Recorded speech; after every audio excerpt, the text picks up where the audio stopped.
every debt situation needs to be restructured on an ongoing basis. For example, if you have one debt where the interest rate is 7% or 8%, and if you can find another source from which you can borrow at a cheaper rate, then you would be technically restructuring your debt. In the same manner, you could have a debt which is of a shorter duration, and if you are able to increase the period of the debt and also ensure that your payments are staggered even more, that is a sense of restructuring. If you can change the mix of your debt from foreign currency to local currency or between foreign currencies, that again is a type of a restructuring of your debt portfolio, which is to your advantage. So Sri Lanka has also understood that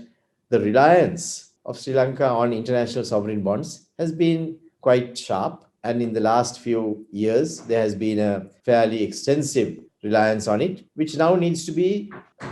shifted in some way so that we would have a greater control over the debts with a longer period of time. So that's why the government, very rightly, together with the central bank, is now examining the options of having government-to-government kind of loan situations, central bank to central bank swaps, the examination of the possibilities of securitizing remittances as well as other inflows. So these are all new options that the government is considering, together with the increase of the non-debt inflows. For example, the monetization of certain assets, or increasing the volumes of exports, increasing the volumes of remittances. These are all natural options that the central bank and the government is now examining in order to ensure that the debt profile and the debt positioning is a lot more sustainable than what it is now. We are looking at a 5% growth this year, of course, on a much lower base of last year's negative growth of 3.6%, but 5%